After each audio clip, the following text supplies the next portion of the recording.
کہ وفاقی وزیر اطلاعات عطا تاڑ نے انکشاف کیا کہ بھارت نے اعجاز ملا نامی پاکستانی مچھیرے کو گرفتار کر کے اپنے خفیہ منصوبے کے تحت پاکستان کے خلاف استعمال کرنے کی کوشش کی۔ قانون نافذ کرنے والے اداروں نے ایک بڑی کامیابی حاصل کی ہے۔ اعجاز ملا سمندر میں ماہی گیری کرتا تھا، تاہم بھارتی کوسٹ گارڈز نے اسے گرفتار کیا اور بعد ازاں بھارتی خفیہ اداروں نے اسے دباؤ اور لالچ دے کر پاکستان کے خلاف کام پر مجبور کیا۔ اعجاز ملا کو بھارتی ایجنسیوں نے ٹاسک دیا کہ وہ پاکستان سے آرمی، نیوی اور سندھ رینجرز کی وردیاں خریدے۔ جب اعجاز ملا نے یہ وردیاں خریدنے کی کوشش کی تو پاکستانی اداروں نے اسے گرفتار کر لیا۔ بھارت پاکستان کی مارکا حق میں فتح کو ہضم نہیں کر پا رہا اور اسی خفت کو مٹانے کے لیے مس انفارمیشن اور ڈس انفارمیشن مہم شروع کر رکھی ہے۔ وہ جب اعجاز ملا کو سمندر سے گرفتار کیوں کیا گیا، بڑا امپورٹنٹ کویسچن ہے۔ دس از دی کویسچن، اس لیے کہ وردی لینا، یہ چیزیں پروکیور کرنا، وہ جب انڈیا کی جانب جا رہا تھا وہاں پاکستانی واٹر سے اس کو بالکل اس مقام پہ پکڑا گیا جہاں سے انڈیا میں انٹر ہوتے ہیں۔ بھارت جاتے ہوئے گرفتار کیا گیا، یہ تمام چیزیں سے برآمد ہوئی، یہ اکیلا ہی جا رہا تھا۔ بہت ضروری تھا کہ رنگے ہاتھوں پکڑا جائے، تو انٹیلیجنس آپریشنز جو ہیں یا جو لا انفورسمنٹ ایجنسیز آپریشنز کرتی ہیں وہ کئی دفعہ سرویلنس میں جو ملزم کو رکھتی ہیں تاکہ اس کی ایگزیکٹ انٹینشنز کا پتہ لگ جائے۔ انٹیلیجنس ایجنسی کی سرویلنس پہ یہ پہلے سے تھا جب اس نے یہ ساز و سامان جو ہے وہ پروکیور کرنے کی کوشش کی۔ وزیر مملکت طلال چودھری نے کہا کہ بھارتی کوسٹ گارڈز نے پاکستانی مچھیرے اعجاز ملا کو گرفتار کر کے اپنے مذموم مقاصد کے لیے استعمال کیا۔ اس سے قبل بھارت کبھی پہلگام حادثے میں ناکامی کے بعد تو کبھی کرکٹ میچوں میں شکست کے بعد اپنی خفت مٹانے کی کوشش کرتا رہا ہے۔ پاکستانی وردیاں، سگریٹس اور سمز خریدنے جیسے اقدامات کے پیچھے بھارت کا مقصد واضح ہے۔ پاکستان کے خلاف جھوٹا پروپیگنڈا تیار کرنا۔ یہ وہی بھارت ہے جو دعویٰ کرتا رہا کہ کابل کے ایک ہوٹل کا 5واں فلور ISI کے پاس ہے، جبکہ ہم نے دنیا کو دکھایا کہ اس ہوٹل کے صرف 2 فلور ہیں۔ کبھی آپ کرکٹ میں ہاتھ نہیں ملاتے، کبھی وہاں سے ٹرافی لے کر اپنی وہ خفت جو آپ کو ہوئی ہے اس جنگ میں وہ مٹانے کی کوشش کرتے ہیں۔ یہ پروپیگنڈا آپریشن جو ہے یہ بھی بری طرح ایکسپوز ہوا ہے۔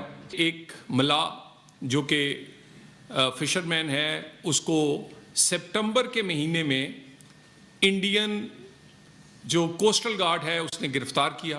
اس کے بعد یہ وردیاں، اس پہ نام بھی اس طرح کے جس میں پتہ چلے کہ مسلمان ہیں، اور اسی طرح کے ٹیگز جو ہیں وہ کہا گیا کہ وہ ان پر ہونے چاہیے۔ ایک دفعہ الزام لگایا جی کہ کابل کا جو سرینا ہے اس کا 5th فلور جو ہے وہ ISI نے پورا لیا ہوا ہے۔ ہم نے اس کی تصویر نکال کے تو دکھائی کہ اس سرینا کے فلور ہی 2 ہیں۔ بھارت کی پاکستان کے خلاف ایک اور دہشت گرد کارروائی، بے نقاب جاسوسی کرنے والا ملاح گرفتار، فورسز کی وردیاں بھی برآمد۔ گرفتار اعجاز ملاح نے اپنے اعترافی ویڈیو بیان میں بتایا کہ بھارتی ایجنسی نے مجھے فوج کی وردیاں، موبائل سمز اور فون بلز وغیرہ لانے کی ہدایت دی۔ اس کے علاوہ 50 اور 100 روپے کے پرانے کرنسی نوٹ لانے کا بھی کہا گیا۔ میں نے سارا سامان اکٹھا کیا جس کی ایک تصویر بھارتی ایجنسی کے افسر اشوک کمار کو بھیج دی، اور پھر میں اکتوبر کے مہینے میں دریا کی طرف نکل گیا، لیکن مجھے راستے میں ہی پاکستانی سیکیورٹی اداروں نے پکڑ لیا۔ وفاقی وزیر دفاع خواجہ آصف نے افغان ترجمان کی حالیہ بیانات پر سخت رد عمل۔ سماجی رابطے کی ویب سائٹ پر اپنے بیان میں خواجہ آصف نے کہا کہ افغانستان سے متعلق پاکستان کی سیکیورٹی پالیسیوں پر ملک کی سیاسی اور عسکری قیادت میں مکمل اتفاق رائے ہے۔ پاکستانی عوام، خصوصاً خیبر پختونخوا کے لوگ افغان طالبان رجیم کی بھارت کے زیر اثر دہشت گردانہ کارروائیوں سے بخوبی آگاہ ہیں۔ یہ رجیم اندرونی دھڑے بندی، جبر اور بنیادی انسانی حقوق کی پامالی کے ذمہ دار ہے۔ طالبان حکومت 4 سال بعد بھی بین الاقوامی برادری سے کیے گئے وعدوں پر عمل درآمد میں ناکام رہی ہے۔ پاکستان اپنی سرزمین اور شہریوں کو دہشت گردی اور خارج کے گمراہ کن نظریے سے محفوظ رکھنے کے لیے پرعزم ہے اور قومی مفاد کے ساتھ ساتھ علاقائی امن و استحکام کا خواہاں ہے۔ اب آپ کو بتائیں کہ پاکستان نے افغان طالبان کے ترجمان کے گمراہ کن بیان کو مسترد کر دیا ہے۔ استنبول مذاکرات سے متعلق حقائق کو افغان ترجمان نے توڑ مروڑ کر پیش کیا ہے۔ ترجمان وزارت اطلاعات کے مطابق پاکستان کا موقف واضح، مستقل اور ریکارڈ پر موجود ہے۔ افغان سرزمین پر موجود دہشت گردوں کی گرفتاری اور حوالگی ضروری ہے۔ پاکستان نے واضح کیا کہ اگر افغانستان واقعی مطلوب دہشت گردوں کی حوالگی چاہتا ہے تو یہ عمل سرحدی انٹری پوائنٹس کے ذریعے ممکن ہے۔ پاکستان کے خلاف غلط بیانی قابل قبول نہیں اور کسی بھی قسم کے متضاد یا گمراہ کن دعوے کو بے بنیاد قرار دیا جاتا ہے۔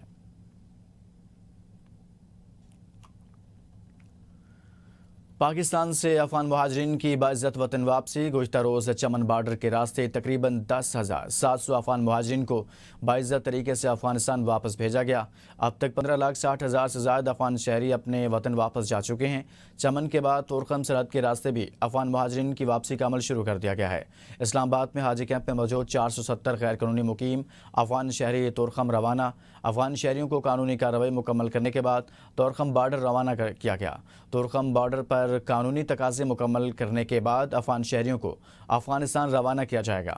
حاجی کیمپ سے فرار ہونے والے 2 افغان باشندوں کو بھی گرفتار کر لیا گیا۔ وزیراعظم شہباز شریف کی جاتی عمرہ لاہور آمد۔ وزیراعظم شہباز شریف کی مسلم لیگ کے قائد نواز شریف سے ملاقات ہوئی۔ دونوں رہنماؤں کے درمیان ملکی سیاسی صورتحال پر بات چیت ہوئی۔ ملاقات کے دوران ملک کی داخلی اور خارجی سیکیورٹی صورتحال پر گفتگو کی گئی۔ اس متعلق آپ کو آگاہ کریں کہ دونوں رہنماؤں کے درمیان ملکی سیاسی صورتحال پر بات چیت ہوئی ہے۔ وزیراعظم شہباز شریف کی مسلم لیگ نون کے صدر میاں نواز شریف سے ملاقات ہوئی ہے۔ آگے بڑھیں اور پاکستان تحریک انصاف کے رہنما فواد چودھری کہتے ہیں ہم بانی پی ٹی آئی کی رہائی چاہتے ہیں تحریک انصاف کے رابطے شروع ہوں۔ نون لیگ اور پی پی پی کو بھی اس کا حصہ ہونا ضروری ہے، اس لیے نون لیگ کے لوگوں سے بھی ملیں گے۔ فواد چودھری کا کہنا ہے کہ ان کی نون لیگ کے اہم وزراء سے بات ہوئی ہے اور وہ بات چیت کرنا چاہتے ہیں۔ اگلے 2-3 ہفتوں میں نتائج سامنے آنا شروع ہوں گے۔ فواد چودھری نے مزید کہا کہ حکومت کے کچھ لوگ سمجھنا شروع ہو جاتے ہیں کہ کہیں سیٹنگ ہو گئی تو وہ فارغ ہو جائیں گے۔ نون لیگ اور پی پی پی والوں کو یقین دلانا چاہتا ہوں، اس کا یہ مطلب نہیں کہ ہفتے بعد بانی وزیر اعظم بن جائیں گے۔ کا سلسلہ آگے بڑھائیں گے۔ وزیراعظم کی وزیر اعلیٰ خیبر پختونخوا سے سیاسی بات چیت کو سراہتا ہوں، سیاسی جماعتوں کے درمیان بات چیت کا سلسلہ جاری رہنا چاہیے۔ پنجاب اسمبلی میں ملک احمد خان کی میڈیا سے گفتگو، کہا کسی بھی دہشت گرد تنظیم سے بات نہیں کرنی چاہیے، بات تو ان سے ہوتی ہے جو بات چیت کو سمجھتے اور یقین رکھتے ہیں۔ بھارت اور افغانستان کی دہشت گردی کے شواہد دنیا کے سامنے رکھے۔ بھارت بلوچستان میں پیسے دے کر لوگوں کو خرید کر پاکستان میں دہشت گردی کراتا ہے۔ بھارتی جاسوس کلبھوشن اور جہلم کے ریلوے اسٹیشن سے بھارتی جاسوس پکڑے جاتے ہیں۔ پیپلز پارٹی کے رہنما سید نوید قمر کا گفتگو کرتے ہوئے کہنا تھا کہ ہر وہ فیصلہ جو آئین کی 18ویں ترمیم سے متصادم ہو ان کی جماعت کبھی قبول نہیں کرے گی۔ سندھ ایک تاریخی خطہ ہے اور اسے تقسیم ہونے کی کسی صورت اجازت نہیں دیں گے۔ پیپلز پارٹی کی پالیسی یہ ہے کہ ملک اور سرحدوں کا بھرپور دفاع کیا جائے اور پاکستان کے وجود کے لیے ہزاروں شہداء نے اپنی جانوں کے نذرانے دیے ہیں۔ افغانستان کے مسئلے پر بات چیت ممکن ہے لیکن دہشت گردی کسی صورت برداشت نہیں کی جائے گی۔ خیبر پختونخوا کے وزیر اعلیٰ محمد سہیل افریدی کا خیبر ٹیچنگ اسپتال کا دورہ۔ وزیر اعلیٰ کے اچانک دورے پر شہری اور اسپتال کا عملہ حیران رہ گیا۔ محمد سہیل افریدی نے اسپتال میں طبی سہولیات، صفائی ستھرائی اور ایمرجنسی وارڈ کے انتظامات کا جائزہ لیا۔ وزیر اعلیٰ نے مریضوں سے ملاقات کر کے علاج معالجے سے متعلق ان کے مسائل بھی سنے اور موقع پر ہی متعلقہ حکام کو ہدایات بھی جاری کیں۔ وزیر اعلیٰ خیبر پختونخوا سہیل افریدی کی ہدایت پر ایڈمنسٹریشن ڈپارٹمنٹ نے صوبائی کابینہ کے اراکین کو محکمے الاٹ کرنے کا باضابطہ اعلامیہ جاری کر دیا۔ اعلامیہ کے مطابق مینا خان افریدی کو وزیر بلدیات، الیکشن اور دیہی ترقی کا قلمدان دیا گیا ہے، جبکہ ارشد ایوب خان کو وزیر ابتدائی اور ثانوی تعلیم مقرر کیا گیا ہے۔ فضل شکور خان کو محکمہ بلدیات، ہیلتھ انجینئرنگ اور ڈاکٹر امجد علی کو محکمہ ہاؤسنگ کی ذمہ داری سونپی گئی ہے۔ آفتاب عالم وزیر قانون، پارلیمانی امور اور انسانی حقوق ہوں گے، جبکہ سید فخر جہاں کو ایکسائز، ٹیکسیشن اور نارکوٹکس کنٹرول کا قلمدان دیا گیا ہے۔ ریاض خان کو وزیر آبپاشی، خلیق الرحمان کو وزیر صحت اور عاقب اللہ خان کو وزیر ریلیف و بحالی اور آبادکاری مقرر کیا گیا ہے۔ فیصل خان ترکئی کو وزیر محنت کا قلمدان دیا گیا ہے۔ مزمل اسلم کو مشیر خزانہ اور تاج محمد ترند کو مشیر کھیل اور نوجوان امور نامزد کیا گیا ہے، جبکہ شفیع اللہ جان کو معاون خصوصی برائے اطلاعات کا قلمدان سونپا گیا ہے۔ خیبر پختونخوا میں قیام امن کمیشن تمام سیاسی جماعتوں کے قائدین پر مشتمل جرگہ بلانے کا فیصلہ۔ وزیر اعلیٰ کا صوبے کی تمام سیاسی جماعتوں کے قائدین کو ٹیلی فون۔ سہیل افریدی کا مولانا فضل الرحمان، ایمل ولی خان، امیر مقام آفتاب شیرپاؤ اور محمد علی شاہ باچا سے رابطہ۔ کہا اختلاف رائے جمہوریت کا حسن ہے مگر امن سب کا مشترکہ ہدف ہے۔ تمام فریقین کو ساتھ لے کر پائیدار امن یقینی بنایا جائے گا۔ صوبائی اسمبلی کی نہوس کمیٹی کے تحت جرگہ بلانے کا فیصلہ کیا ہے۔ اسپیکر اسمبلی کی جانب سے تمام قائدین کو باضابطہ مدعو کیا جائے گا۔ صوبے میں امن کے قیام پر کوئی دو رائے نہیں، امن و استحکام حکومت کی اولین ترجیح ہے۔ سہیل افریدی کے اقدامات بتائیں گے وہ کتنے سنجیدہ ہیں۔ صوبے میں امن آئے گا تو خوشحالی آئے گی اور سیاح آئیں گے۔ گورنر فیصل کریم کنڈی کی میڈیا سے گفتگو کہا، خیبر پختونخوا میں امن کی اشد ضرورت ہے۔ میرے پاس جو اختیارات ہیں وہ طریقے سے استعمال کرتا ہوں۔ کشمیر کے وزیر اعظم کا فیصلہ کشمیر سے ہی ہوگا۔ امن کی، خوشحالی کی اور ترقی کے تو ہم بالکل آئیں گے۔ صوبے میں امن آئے گا تو بزنس کمیونٹی آئے گی، امن آئے گا تو کاروبار آئے گا، امن آئے گا تو ٹورسٹ آئیں گے، امن آئے گا تو خوشحالی ہوگی۔ ابھی تو ہفتہ بھی نہیں ہوا، چند دن دیں، ان کے ایکٹس آپ کو بتائیں گے کہ وہ سنجیدہ ہیں یا غیر سنجیدہ ہیں۔ سابق وزیر اعظم شاہد خاقان عباسی کو دل کی تکلیف۔ شاہد خاقان عباسی کو اسلام آباد شفا انٹرنیشنل اسپتال منتقل کیا گیا۔ اسپتال ذرائع کے مطابق ڈاکٹروں نے شاہد خاقان عباسی کے دل میں 2 سٹنٹ ڈال دیے ہیں۔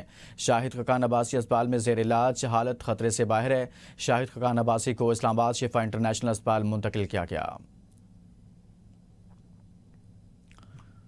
وزیر اعظم شہباز شریف نے مالی سال 2025 میں ریکارڈ 59 لاکھ ٹیکس گوشوارے جمع ہونے پر ایف بی آر حکام کی کارکردگی کو سراہا ہے۔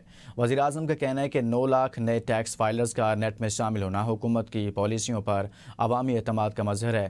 ایف بی آر کے مطابق اکتوبر 2025 تک 59 لاکھ ٹیکس ریٹرنز جمع کرائے جا چکے، جو گزشتہ سال کے 50 لاکھ گوشواروں کے مقابلے میں 17.06% زیادہ ہیں۔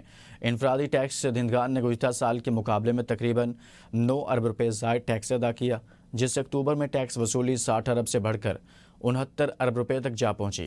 وزیر اعظم نے کہا کہ ٹیکس گوشوارے جمع کرانے کے نظام کو سہل اور آسان بنایا گیا، جبکہ بندرگاہوں پر خودکار کلیئرنس سسٹم سے کرپشن کے خاتمے اور کارکردگی میں بہتری ممکن ہے۔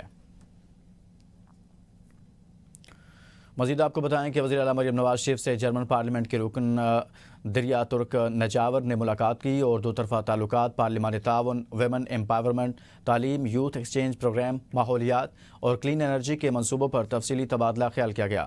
وزیر اعلیٰ مریم نواز نے جرمنی کی جانب سے حالیہ سیلاب کے دوران اظہار یکجہتی پر شکریہ ادا کیا اور کہا کہ پنجاب کے تاریخی اور ثقافتی دل لاہور میں جرمنی کے معزز مہمانوں کا خیر مقدم کرنا میرے لیے باعث اعزاز ہے۔ انہوں نے جرمنی کی فریڈرک ایبرٹ فاؤنڈیشن کی 100ویں سالگرہ پر مبارکباد دی اور پاکستان میں 35 سالہ خدمات کو سراہا۔ وزیر اطلاعات پنجاب اسما بخاری نے کہا ہے کہ پنجاب میں اب کسی غریب اور کمزور کی زمین پر قبضہ نہیں ہوگا۔ نئی پراپرٹی آرڈیننس کی منظوری سے مریم نواز نے قبضہ مافیا کا مستقل راستہ روک دیا ہے۔ 40 سال زمینوں پر قبضے کے کیسز عدالتوں میں چلتے تھے لیکن فیصلے نہیں آتے تھے۔ اب قبضے کے ہر کیس کا فیصلہ 90 روز میں ہوگا۔ اسما بخاری نے کہا کہ مریم نواز پنجاب کے سسٹم کو حقیقت میں ریاست ہوگی ماں جیسا ماڈل بنا رہی ہیں۔ پنجاب میں کسی کو غیر قانونی سرگرمیوں، اسلحہ کی نمائش اور شہریوں میں خوف و ہراس پھیلانے کی اجازت نہیں ہوگی۔ وفاقی دارالحکومت میں ریسٹورنٹس اور فوڈ پوائنٹس کے لیے نئے ایس او پیز جاری، جس کے مطابق ریسٹورنٹس کے شیف اور ویٹرز کے لیے کیپ کا استعمال لازمی قرار دیا گیا ہے۔ فوڈ سے ڈیل کرنے والے تمام عملہ کے لیے سیفٹی کیپ استعمال کرنا لازمی ہوگا۔ ڈائریکٹر فوڈ اتھارٹی کی جانب سے ٹیم کو مختلف ایریاز میں انسپیکشنز کی ہدایات۔ خلاف ورزی کی صورت میں فوڈ پوائنٹس، ریسٹورنٹس فی الفور سیل ہوگا۔ پنجاب بار کونسل کی بات کریں گے۔ راولپنڈی ڈسٹرکٹ کی 5 نشستوں کے غیر حتمی نتائج فائنل۔ پی ٹی آئی نے 3 سیٹیں جیت لی۔ بانی تحریک انصاف کے وکیل فیصل محمود ملک کامیاب ہو گئے۔ آزاد امیدوار اور ملک فخر حیات 2927 ووٹ سے پہلی پوزیشن پر جیت گئے۔ حسن عباس ہمدانی 2022 ووٹ سے کامیاب۔ تعلق پیپلز پارٹی سے ہے۔ وکلا کا جشن۔ پی ٹی آئی وکیل فیصل ملک تیسرے، شاہد محمود عباسی چوتھے نمبر پر رہے۔ چودھری کیسر مشتاق 5ویں نمبر پر رہے۔ سندھ بار کونسل کے انتخابات کے غیر حتمی اور غیر سرکاری نتائج سامنے آ گئے۔ کراچی کی 16 نشستوں پر ووٹوں کی گنتی مکمل کر لی گئی ہے۔ ضلع جنوبی کی 6 نشستوں پر عامر نواز وڑائچ، امیر بخش میتلو، عبدالحفیظ لاشاری، توہماس رشید رضوی، زبیر احمد ابڑو اور عبدالرشید راشد کامیاب قرار پائے ہیں۔ عامر نواز وڑائچ کراچی بار ایسوسی ایشن کے صدر بھی ہیں۔ ضلع وسطی کی 4 نشستوں پر نعیم قریشی، ایمل قاسی، سمسام علی خان اور حق نواز سندھ بار کونسل کے رکن منتخب ہوئے ہیں۔ ضلع شرقی کی 4 نشستوں پر اشتیاق میمن، جہانگیر راہوج، وقار عالم عباسی اور جان محمد کامیاب ہوئے۔ ضلع غربی کی 1 نشست پر ارون پرساد، جبکہ ضلع ملیر کی نشست پر ریاض بھٹی سندھ بار کونسل کے رکن منتخب ہو گئے۔ انتخابات کے دوران دن بھر وکلا کی بھرپور گہما گہمی دیکھنے میں آئی۔ کراچی کی 16 نشستوں پر مجموعی طور پر 101 امیدواروں نے حصہ لیا، جبکہ رجسٹرڈ ووٹرز کی تعداد 13,387 ہے۔ 19 سالہ ایمان عامر ایک عام لڑکی نہیں بلکہ جرت اور ہمت کی مثال ہے۔ اونچے خواب دیکھنے والی بائیکر پاکستان کے ہر کونے تک پہنچنے کا جنون رکھتی ہے۔ مزید بتا رہے ہیں ہمارے نمائندہ احتشام چودھری اس رپورٹ میں۔ حوصلہ مند اور پر اعتماد 19 سالہ ایمان عامر ایک باصلاحیت بائیکر ہے جس کا خواب ہے کہ پروفیشنل بائیکر بنے اور پاکستان کے ہر علاقے تک پہنچے جہاں تک بائیک جا سکتی ہے۔ ایمان عامر کا کہنا ہے، لوگ کہتے تھے بائیک رائیڈنگ لڑکیوں کا کام نہیں، میں نے ڈر کو پیچھے چھوڑا، حوصلے اور اعتماد سے بائیک رائیڈنگ کی، شمالی علاقہ جات کی سیر سے خوب لطف اٹھایا۔ لوگ تو یہ کہتے تھے کہ یہ فیمیلز کی بس کی بات نہیں ہے، یہ بائیک رائیڈ نہیں کر سکتی، لیکن جب تک آپ تجربہ نہیں کریں گی، ایکسپیرینس نہیں کریں گی، آپ کیسے آگے بڑھیں گی، کیسے بائیک رائیڈ کریں گی۔ میں نے اپنے اندر سے یہ ڈر کو نکالا، پھر سڑکوں کو اپنا گھر بنا لیا اور میں آگے بڑھ گئی۔ ایمان عامر کا مزید کہنا ہے، پاکستانی خواتین جرت مند ہیں، چاہتی ہوں ہماری منظم بائیک کمیونٹی ہونی چاہیے۔ میں چاہتی ہوں کہ پاکستان میں فیمیلز کمیونٹیز جو ہیں وہ بنے اور وومن امپاورمنٹ ہے کہ زیادہ کمیونٹیز ہونی چاہیے فیمیلز کے لیے، ان کی رائٹس کے لیے، وہ کمفرٹیبل فیل کرتی ہیں جب سب فیمیلز۔ نوجوان بائیکر کا کہنا ہے، دنیا بھر کی خواتین کو پاکستان مدعو کرنا چاہتے ہیں، آئیے اور ہمارے ملک کی خوبصورتی اور بھائی چارے کو اپنی نظروں سے دیکھیں۔ ایمان عامر کہتی ہیں، اپنے خوابوں کو حدود میں قید نہ کریں، پروفیشنل بننے کی جستجو حوصلہ فراہم کرتی ہے، منزل کا تعین پختہ ہو تو راستے خود بخود نکل آتے ہیں۔ کیمرہ مین قمر شہزاد کے ساتھ احتشام چودھری، ABN نیوز، اسلام آباد۔ راولپنڈی 6 روڈ پر سیوریج اور پانی کی پائپ لائن کا منصوبہ گزشتہ 6 ماہ سے تاخیر کا شکار۔ اسکول کالجز جانے والے طلبہ و طالبات سمیت علاقہ مکین سخت اذیت میں مبتلا ہیں۔ شہریوں کا کہنا ہے، چند دنوں کا کام کئی ماہ ہونے کے باوجود سست روی کی وجہ سے پایہ تکمیل تک نہیں پہنچ سکا۔ راولپنڈی سے عدیل اشرف کی رپورٹ۔ اسکول کالجز اور یونیورسٹیز بڑی تعداد میں ہونے کے باوجود بھی راولپنڈی 6 روڈ کا تعمیراتی کام کئی مہینوں سے سست روی کا شکار۔ اسکول کالج یہاں پہ بہت زیادہ ہیں، بچے پریشان ہوتے ہیں، بچوں کو یہاں سے کراسنگ کرانا بہت مشکل ہے۔ طلبہ اور طالبات کو اسکول کالجز جانے کے اوقات میں ایک طرف ٹریفک کی روانی متاثر ہونے کے باعث مشکلات کا سامنا ہے، جبکہ دوسری طرف سڑک پر جگہ جگہ کھدائی اور گڑھوں میں پانی جمع ہونے سے لوگ ڈینگی کی وبا سے بھی متاثر ہونے لگے۔ جیسے کالجز کھلے ہیں، انہوں نے یہ کام بھی شروع کر دیا ہے اور بعض اسٹوڈنٹس ہوتے ہیں انہیں پولن الرجی وغیرہ کا بھی مسئلہ ہوتا ہے۔ شہریوں کا کہنا ہے کہ اداروں کے آپس میں رابطہ نہ ہونے کے باعث سیوریج، پانی، گیس پائپ لائن کے کام کی وجہ سے سڑکیں مرمت کے نام پر توڑ دی جاتی ہیں، جس سے عوام مشکلات کا شکار ہیں۔ خاص کر جب چھٹی کا ٹائم ہوتا ہے نا تو یہ گھنٹہ روڈ بلاک رہتا ہے۔ ہمارے ملک کا یہ المیہ ہے کہ جب آپ کام شروع کرتے ہیں تو آپ ایک ہی دفعہ اس کام کو کمپلیٹ کیا کریں نا۔ تعمیراتی کام کی جگہ مٹی کے ڈھیر اور گرد و غبار نے جہاں سانس مریضوں کو بھی مشکلات کا شکار کر دیا ہے، وہاں عام لوگ بھی سانس کی بیماریوں میں مبتلا ہونے لگے ہیں۔ راولپنڈی شہر کے مصروف ترین علاقے 6 روڈ پر بڑی تعداد میں اسکول کالجز ہونے کے باوجود تعمیراتی کام عرصہ دراز سے تاخیر کا شکار نظر آ رہا ہے۔ شہریوں کا کہنا ہے کہ تعمیراتی کام کو جلد از جلد انتظامیہ کی جانب سے مکمل کیا جائے۔ کیمرامین جون جی کے ساتھ عدیل اشرف، ABN نیوز، راولپنڈی۔ صادقآباد جمال الدین والی روڈ خوفناک ٹریفک حادثہ، 2 موٹر سائیکل آپس میں ٹکرا گئے۔ ریسکیو ذرائع کے مطابق حادثہ تیز رفتاری کے باعث پیش آیا، جس کے نتیجے میں دونوں موٹر سائیکل سوار موقع پر ہی جاں بحق ہو گئے، جبکہ ایک شخص شدید زخمی ہوا۔ ریسکیو اہلکاروں نے جاں بحق افراد کی لاشیں اور زخمیوں کو فوری طور پر قریبی اسپتال منتقل کر دیا۔ پولیس نے موقع پر پہنچ کر حادثے کی تحقیقات شروع کر دی ہیں۔ سندھ ہائی کورٹ میں ای چلان کے خلاف ایک اور درخواست دائر کر دی گئی۔ درخواست میں بھاری جرمانوں کو چیلنج کر دیا گیا ہے۔ سندھ ہائی کورٹ میں ٹریفک قوانین کی خلاف ورزی پر عائد کیے جانے والے ای چلان کے بھاری اور غیر منصفانہ جرمانوں کے خلاف ایک اور درخواست دائر کر دی گئی ہے۔ درخواست گزار نے جرمانوں کو معطل کرنے اور ان کی منصفانہ حیثیت کو عدالت میں ثابت کرنے کا مطالبہ کیا ہے۔ درخواست میں chief secretary Sindh, IG Sindh, DIG traffic, director general excise and taxation اور ڈائریکٹر جنرل نادرا کو فریق بنایا گیا ہے۔ درخواست میں موقف اختیار کیا گیا ہے کہ ٹریفک قوانین کی خلاف ورزی پر عائد کیے گئے یہ جرمانے انتہائی زیادہ اور غیر منصفانہ ہیں۔ بلیٹن آپ نے ملاحظہ کیا۔ نیوز اسٹوڈیو سے فی الحال اتنا ہی۔ مزید باخبر رہنے کے لیے دیکھتے رہیے ABN نیوز، قوم کی سوچ۔